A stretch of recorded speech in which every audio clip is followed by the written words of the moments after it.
The morning of November 17th, 1943, broke clear over Bougainville, the kind of crystalline Pacific dawn that offered no mercy to pilots who needed cloud cover. At 14,000 feet, Lieutenant Saito Nakamura, of the Imperial Japanese Navy's 2nd Air Group, throttled back his Mitsubishi A6M0, scanning the sky with the confidence of a man who had survived 43 combat missions. Below him, the emerald canopy of the Solomon Islands stretched endlessly. Above, nothing but empty blue. His formation of 6 Zeros flew in loose combat spread, escorting a flight of Aichi dive bombers tasked with striking American positions near Empress Augusta Bay. Nakamura had heard rumors about a new American fighter, something with bent wings that looked ungainly on the ground. The mechanics at Rabaul had laughed about it, calling it the Americans' crooked bird. Intelligence reports suggested it was heavier than their beloved Zero, which meant slower turning, which meant vulnerable. Nakamura wasn't worried. He'd faced Wildcats, Airacobras, even the twin-tailed Lightnings. The Zero's superiority in dogfighting had been proven again and again. Agility won fights. Everyone knew that. Then he saw them. 4 dark shapes climbing from below, their distinctive inverted gull wings unmistakable even at distance. F4U Corsairs. Nakamura smiled inside his oxygen mask. The Americans were climbing to meet them, which meant they'd arrive with less energy, perfect for a slashing attack from above. He rolled his Zero into a gentle descending turn, positioning to dive on the lead Corsair once it struggled to reach combat altitude. Standard tactics. The Americans would climb, exhaust themselves reaching for height, and the Zeros would bounce them from their superior position. Except the Corsairs didn't struggle. They climbed, and climbed, and kept climbing. Nakamura watched in disbelief as the American fighters, which should have been laboring to reach 12,000 feet, blasted through 13,000, then 14,000, then 15,000, their rate of ascent barely diminishing. Within 90 seconds, the Corsairs were not only at his altitude but above it, rolling into attack position with speed to spare. Nakamura's wingman called out in alarm, but it was too late. The Americans dove from above, their 650 caliber machine guns opening fire in staggered bursts that tore through his formation. 1 Zero exploded immediately, its unarmored fuel tank igniting. Another spun away trailing smoke. Nakamura shoved his stick forward and dove, abandoning the bombers, abandoning the mission, focused only on escape. As he fled toward the deck, one thought dominated his mind. That should not have been possible. The Corsairs' Pratt & Whitney R2-800 Double Wasp engine, an 18-cylinder radial powerhouse, produced 2,000 horsepower at takeoff and maintained over 1,800 horsepower at altitude through its 2-stage supercharger. This wasn't incremental improvement over existing American fighters. This was a fundamental leap in aviation power. The numbers told a story that Japanese pilots had not prepared for. If you're enjoying this deep dive into the story, hit the subscribe button and let us know in the comments from where in the world you are watching from today. A standard Mitsubishi A6M0 was powered by the Nakajima Sakae engine, producing approximately 1,100 horsepower. The Corsair had nearly twice the power, pushing an airframe that, while heavier, translated that power into vertical performance Japanese engineers hadn't anticipated. At sea level, a Corsair could climb at 3,000 feet per minute with a combat load. A Zero, optimized for maneuverability and range, climbed at roughly 2,500 feet per minute under ideal conditions. That 500 foot per minute advantage didn't sound catastrophic on paper, but in combat, altitude was a currency, and the Corsair minted it faster than anything Japanese pilots had encountered. The technical specifications revealed the engineering philosophy gap between the two nations. The Zero achieved its legendary agility through weight reduction. Everything non-essential was stripped away: armor protection, self-sealing fuel tanks, even structural reinforcement that Western designers considered mandatory. The result was an aircraft that weighed just 5,300 pounds empty and could turn inside almost any opponent. The Corsair represented the opposite philosophy. It weighed 9,100 pounds empty, nearly twice the Zero's weight. But that weight included armor plate behind the pilot, self-sealing tanks, a robust airframe designed to survive battle damage, and the massive Double Wasp engine that delivered power the Zero couldn't match. Japanese pilots had spent years perfecting tactics that exploited the Zero's turning ability. The standard engagement doctrine was elegant and proven. Lure the enemy into a horizontal turning fight, where the Zero's tight turning radius became decisive. American fighters that tried to outturn Zeros died. Pilots who survived learned to avoid those engagements, using diving attacks and energy tactics instead. But the Corsair changed the equation. It didn't need to turn with Zeros. It could climb above them, dive through them, and climb back to altitude before Japanese pilots could react. The vertical dimension, long understood as important in air combat, became dominant. The two-stage supercharger was the critical technology. Unlike single-stage systems that lost efficiency at altitude, the Double Wasp's two-stage supercharger compressed incoming air twice, maintaining engine power well above 15,000 feet. This meant that while a Zero's Sakae engine began losing significant power above 12,000 feet, the Corsair's engine kept producing thrust. The higher the altitude, the more pronounced the Corsair's advantage became.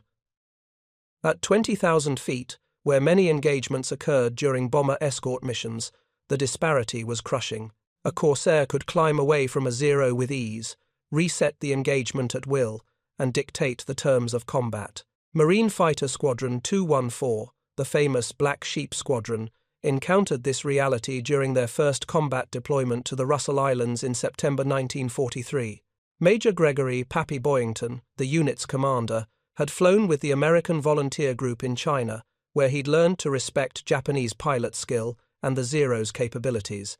When his squadron received their new Corsairs, Boyington immediately recognized the aircraft's vertical performance as its primary weapon. His tactical briefings emphasized a simple principle: never turn with a Zero, always use altitude.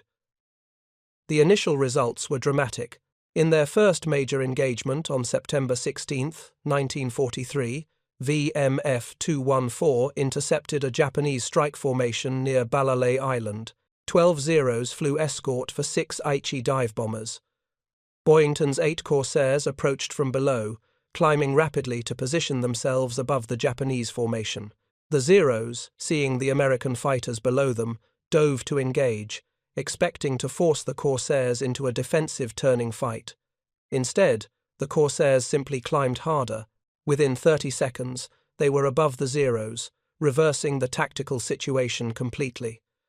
The Corsairs dove through the Japanese formation, fired controlled bursts, and zoomed back to altitude. 3 Zeros were destroyed in the first pass. 2 more fell during the second attack. The remaining Zeros abandoned the bombers and fled. Lieutenant Masajiro Kawato, a Zero pilot who survived that engagement, later described the experience in post-war interviews. "We expected the Corsairs to fight as other American aircraft fought. They would try to run, or they would try to climb, away slowly. But these Corsairs, they climbed like our aircraft could not. We dove on them, thinking we had advantage, but they went up, and suddenly they were shooting down at us. It was not what we trained for." The psychological impact on Japanese pilots was profound. For 2 years, Zero pilots had owned the vertical and horizontal dimensions of air combat. Now they owned only the horizontal, and only if American pilots were foolish enough to fight in that dimension.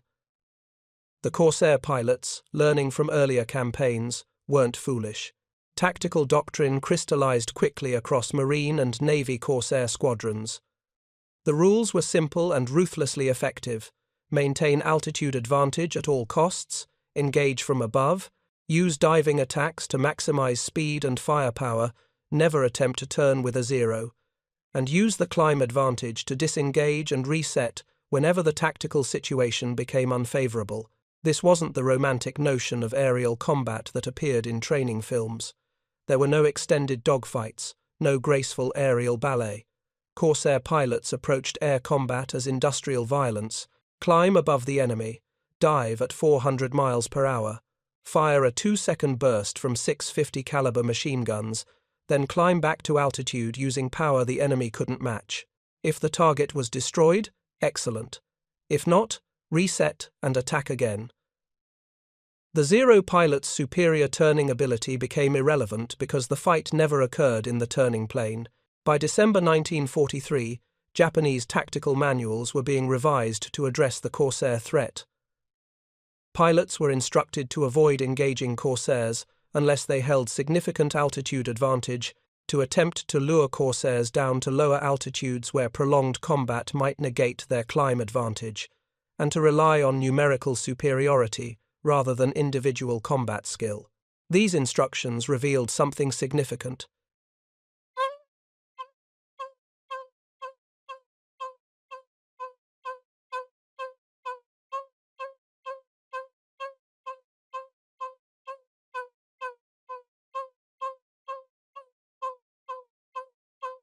Japanese doctrine was becoming defensive.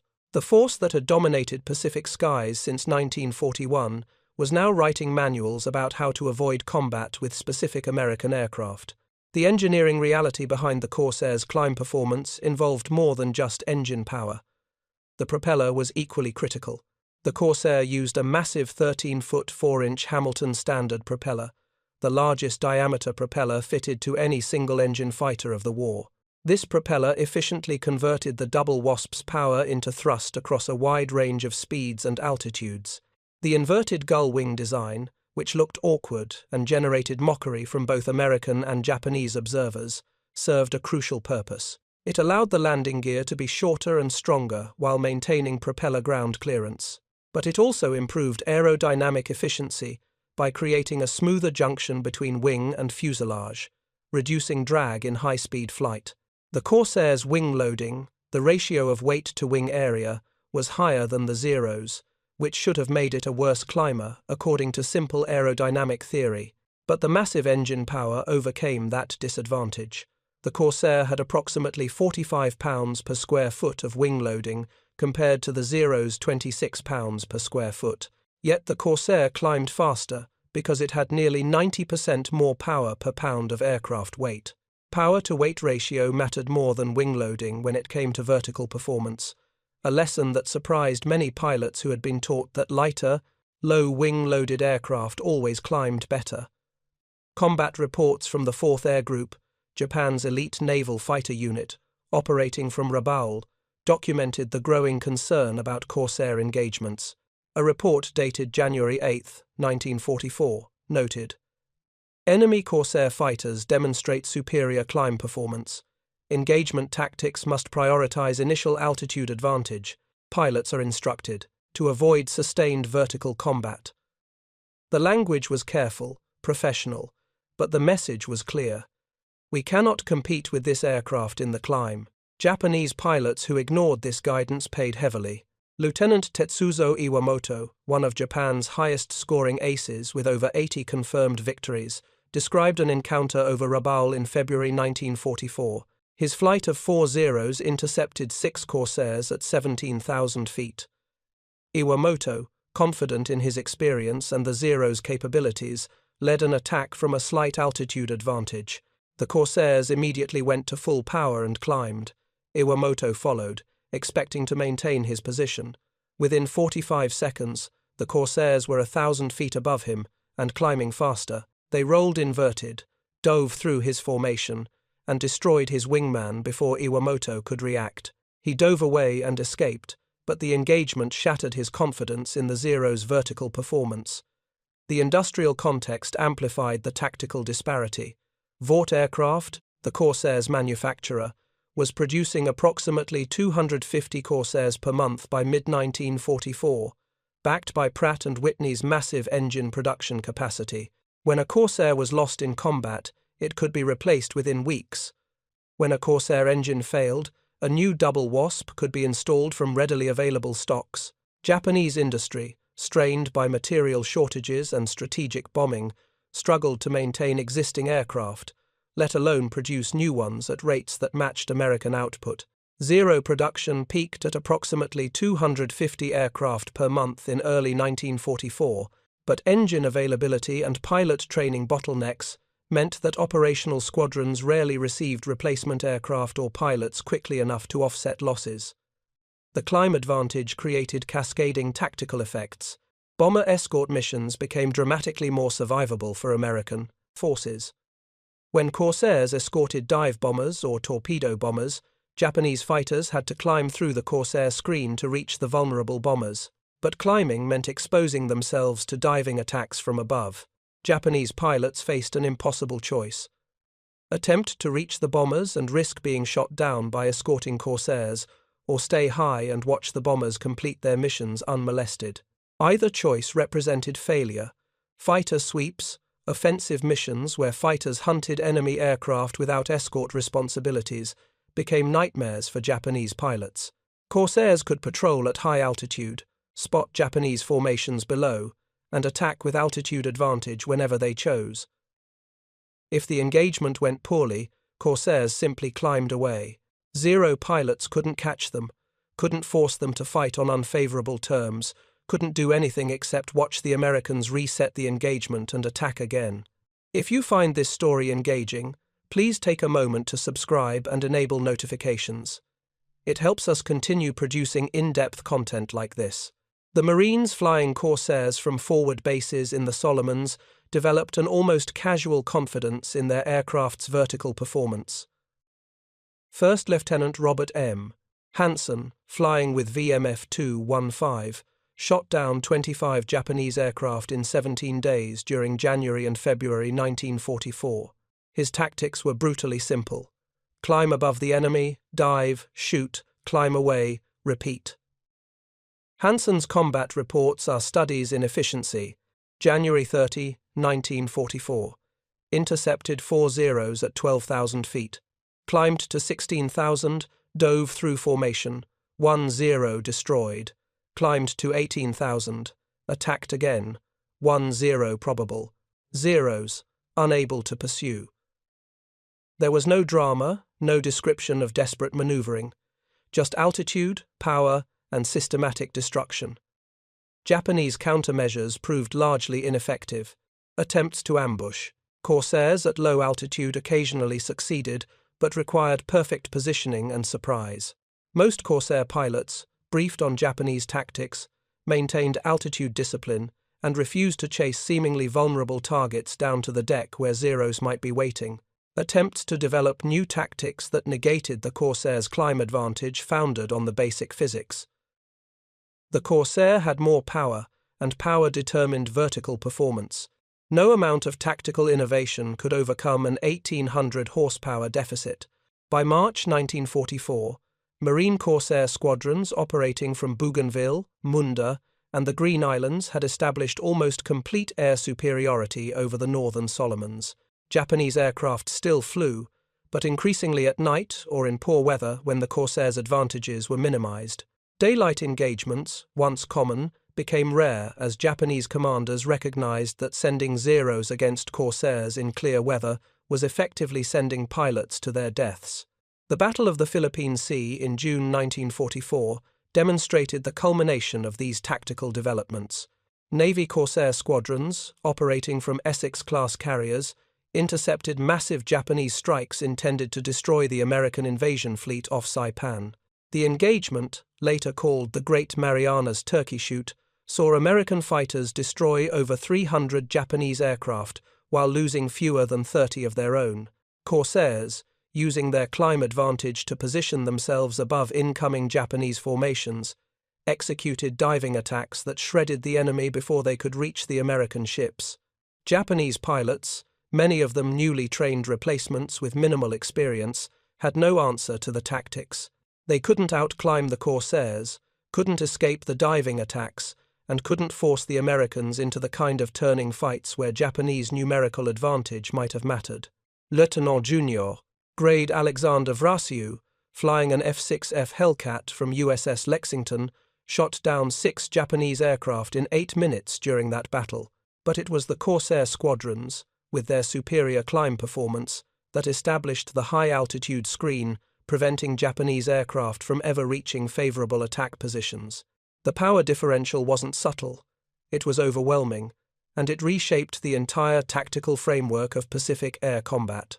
The winter of 1944 brought torrential rains to the Southwest Pacific, but it also brought a new generation of Marine and Navy pilots who had trained specifically for Corsair operations. Unlike the early adopters who learned the aircraft's capabilities through trial and error, these replacement pilots arrived with tactical doctrine already established. Altitude equals survival, power equals dominance, never surrender the vertical advantage. The institutional knowledge had crystallized. Corsair squadrons weren't just exploiting their engine's power advantage anymore, they were building entire operational strategies around it. Marine Fighter Squadron 323, stationed at Emirau Island in February 1945, developed what they called the High Guard tactic. During bomber escort missions, one division of 4 Corsairs would orbit at 25,000 feet, well above the main formation. Japanese interceptors approaching the bombers had to climb through this high screen. The Corsairs at altitude would spot them early, dive to attack, and destroy or scatter the enemy before they could threaten the strike package. The tactic worked because no Japanese fighter could climb to 25,000 feet quickly enough to surprise the High Guard, and any attempt to climb past them simply gave the Corsairs more time to position for devastating diving attacks. The kill ratios reflected this tactical maturity. By early 1945, Marine Corsair squadrons were achieving victory to loss, in ratios exceeding 10-to-1 in air-to-air combat. These weren't inflated claims born of combat confusion. Post-war analysis of Japanese records confirmed catastrophic losses whenever Zeros engaged Corsairs in daylight. The 4th Air Group, once an elite unit with experienced pilots and well-maintained aircraft, was effectively destroyed as a combat force by March 1945. Their war diary entries, recovered after the war, documented the progression from confidence to concern to desperation.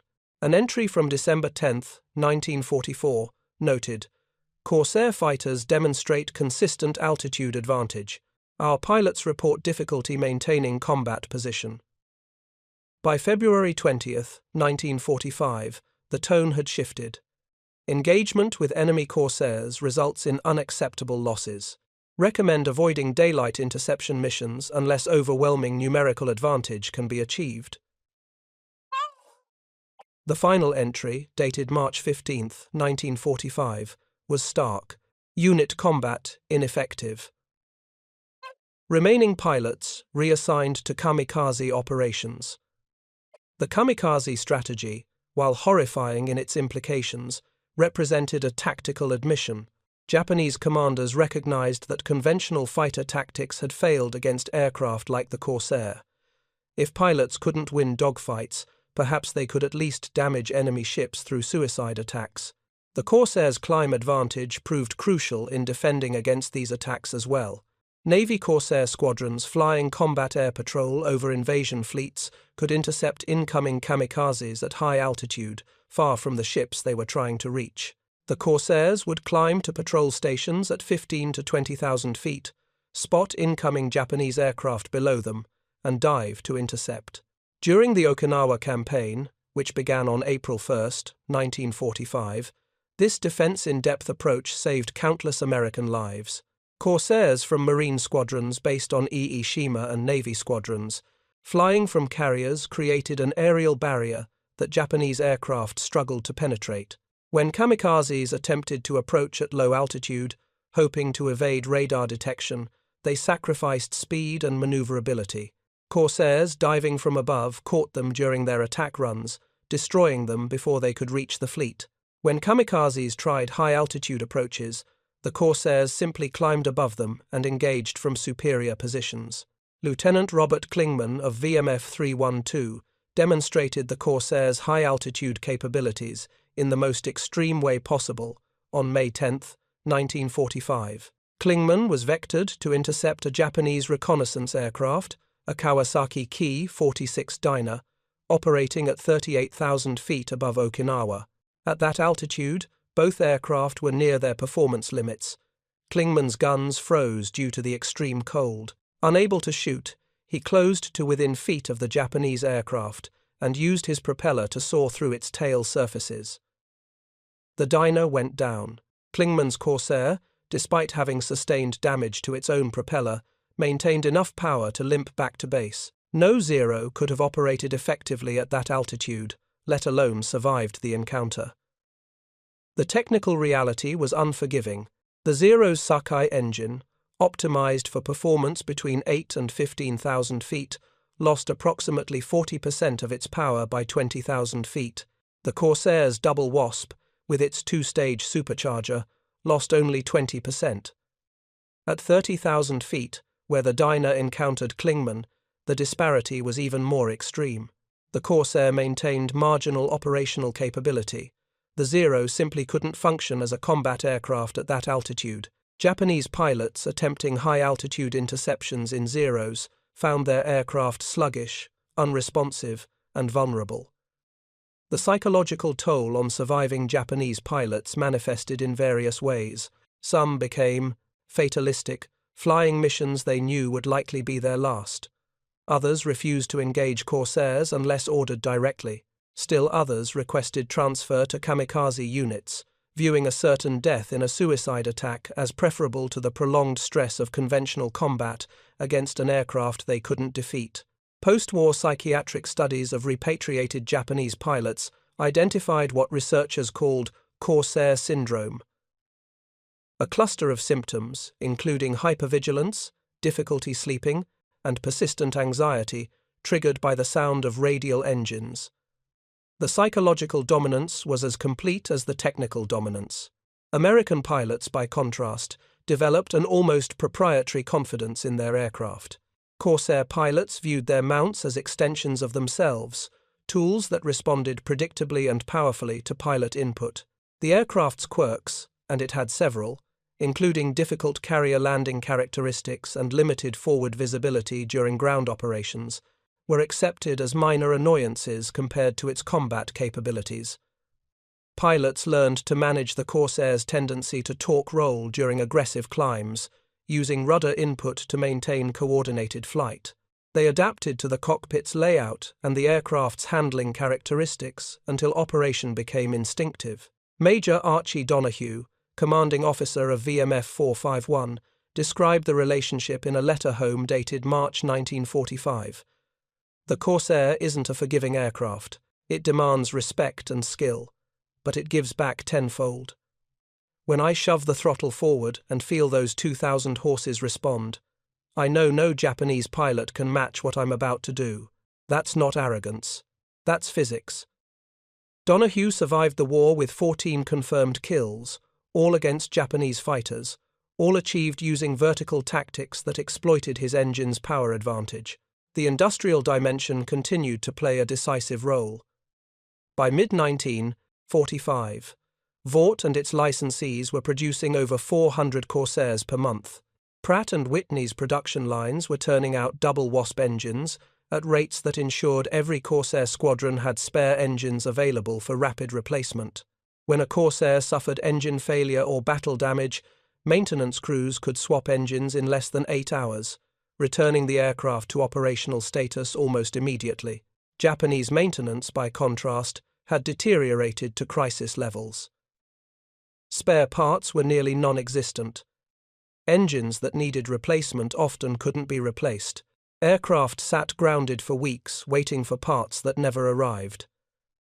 This disparity affected more than just availability rates. It affected pilot confidence. American pilots knew that if they damaged their aircraft in combat but made it back to base, the aircraft would be repaired or replaced quickly. Japanese pilots knew that losing an aircraft, even if they survived, meant their squadron's strength decreased permanently. That knowledge influenced tactical decision-making. American pilots could afford to be aggressive, pressing attacks and taking calculated risks. Japanese pilots, by late 1945, had to be cautious to the point of ineffectiveness. The Okinawa campaign, which lasted from April through June 1945, represented the final large-scale demonstration of Corsair dominance. Over 10,000 Japanese aircraft, many flown by inexperienced pilots in desperate kamikaze attacks, were thrown against the American invasion fleet.